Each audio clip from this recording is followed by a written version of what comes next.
By the way, I was not accepted to Penn State as a graduate student, but I'm good too.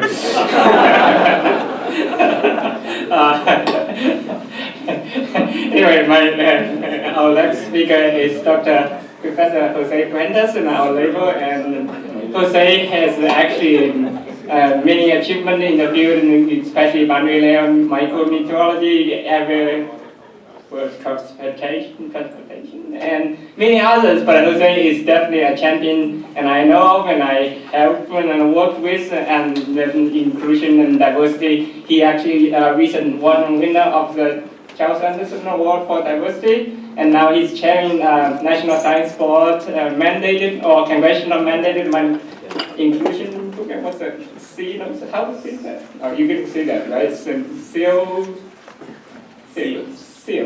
Okay, that's a very interesting. So I met you, and he's chairing the committee, right? Okay. Without further ado, because we are late, so you're gonna. So you just woke up Bill Listelin here. He was having his daily siesta already. I first met Warren Washington in 2003 while I was attending the American Meteorological Society annual meeting. And since then, we have met in many capacities. This morning, we have called him a climate scientist.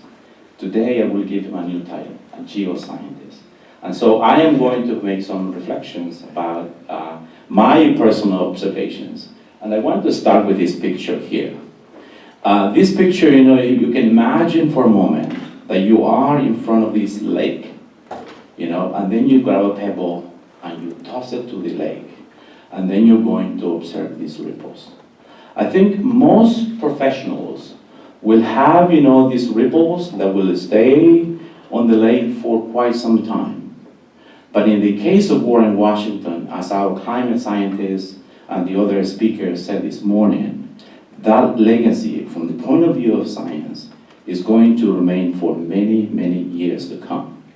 And the reason is for his scientific contributions, and the second, and perhaps more important one, is the mentoring that he has done in the country.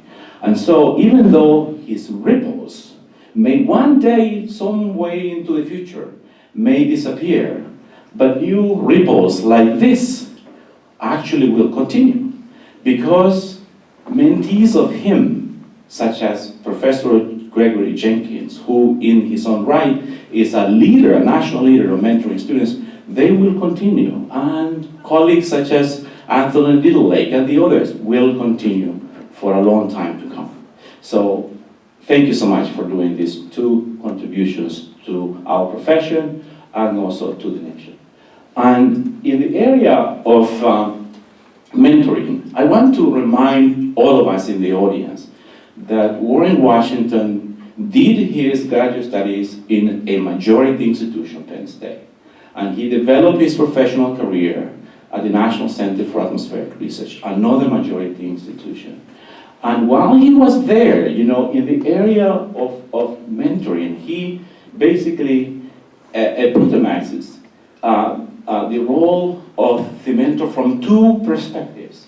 One is the fact that he mentored colleagues at these majority institutions, and he also cultivated the value of diversity at these institutions.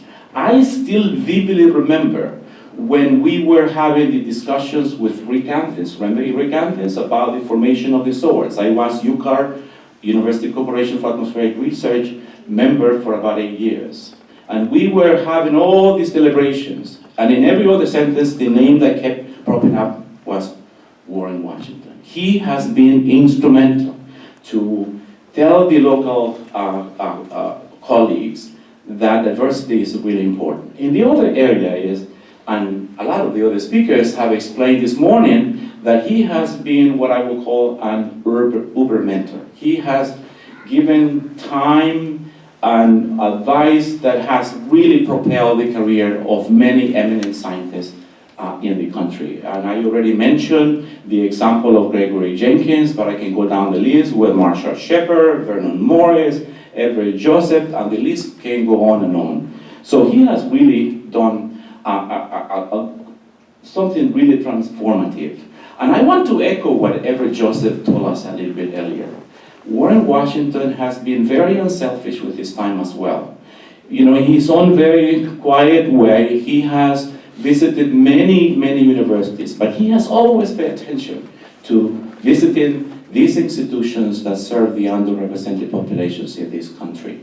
So we really owe him a great sense of gratitude for that work that he has done. And I can tell you from my own personal accounts that sometimes he and I are having a conversation and all of a sudden a very young person passes by and he just grabs them by the arm. And he provides this fatherly advice.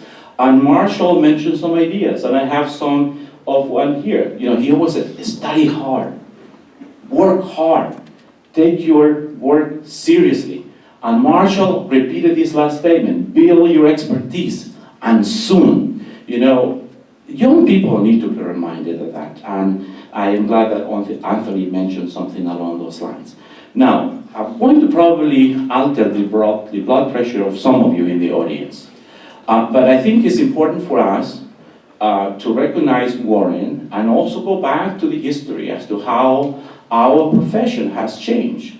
Bill Easterling here is in the audience, and his office keeps record of how many underrepresented people actually get PhDs in atmospheric sciences. If you look at the dotted lines, the blue is for the population of the Hispanics in the United States. The dotted line for the brown line is for the African Americans. And then the solid lines represent the PhDs in geoscience. This is why I gave Warren the title of a geoscientist. If you look at the trends for the African Americans, we have not made any progress in the United States in the last 40 years. Despite the fact that we have had these fantastic mentors, such as Warren Washington. How come we're not making progress? And if you ask Bill Listerlin here this morning, the NSF is making major investments. So we really need to rethink about this, because we need to change this picture.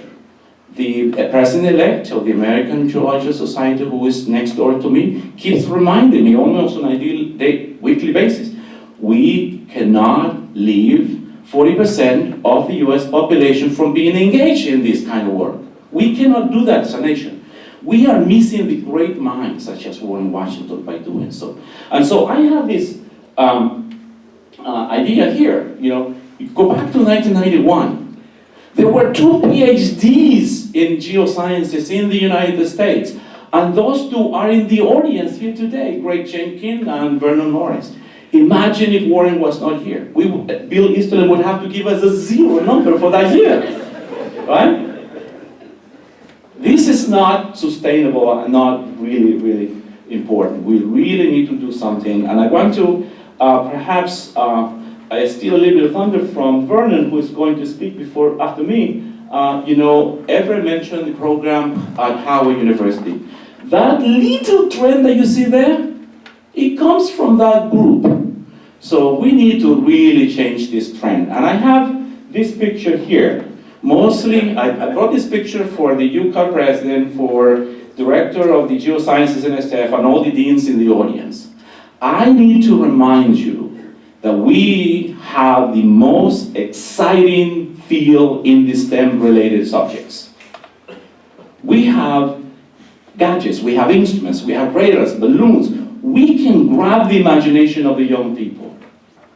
We have colleagues such as Warren Washington who can tell us how warm the planet could become one day because we are polluting the planet.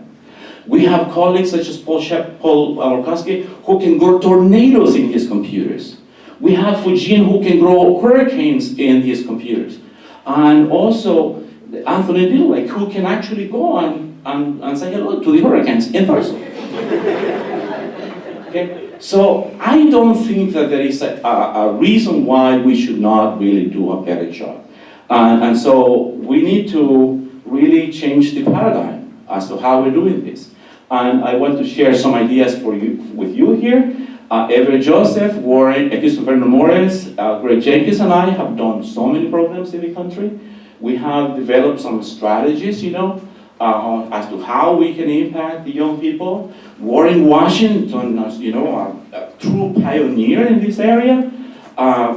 Here we have the director of the RU program in climate science at Penn State, Ray Nature. We have tried, this idea of what we call the clusters of learners. And so we really need to be more engaging, we need to be more innovative in the way that we invite our young generations to pursue our science. This is good for the profession, and this is good for the nation. And in that context, we need to think about the role models. Marshall Shepard told us this morning that one of the reasons he's one of the premier scientists in the country is because he made a very phenomenal role model, Warren Washington. When Everett and I were doing work at Bellsville, the students told us who the role models were that they wanted to see that summer when we did this work. Alan Betts, who's one of the premier scientists in our field, he came to see us. And then I want to tell you this personal anecdote that Everett and I and Vernon have done throughout the years. We work with both minority and majority institutions. In my case, I really push it hard to ensure that the majority students are actually working with us. And I can tell you many anecdotes that the majority of people, when they go, and then they come back and say, Professor Fuentes, I want to thank you so much, because I have never ever worked with a black person before, or a Hispanic person before.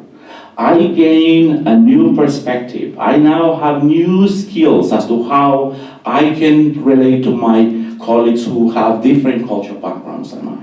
I really sincerely thank you for all the work that you do in this area. So this is really a very important element. And I want to end this one here. In Warren's Washington's world, we need to really have a diverse workforce in our profession, ideally to reflect the demographics of our country. We cannot and we should not leave out those great minds that because we don't have the tools or the innovation to recruit these young people to join us, to leave them out. We cannot really let that to go unnoticed. All of us, I think, need a lot of work to do. I know that Bill Easterly now heads an agency that really excels at criticizing proposals and also giving money. He will give you money for two very important reasons. One is about the merits of the science you're doing, and the other one, the broader impacts. And if you have a phenomenal section of your proposal that addresses this issue of the broader impacts of your science, he will most likely give you money. And so, Warren, I want to thank you for your contributions in your own science, to the mentoring of the younger generations in our profession. To me, in my mind, and to my friends, you are a national treasure, and we thank you so much for all the dedication. And Mary, thank you so much for coming. Your supervision of Greg Jenkins is very welcome. Thank you.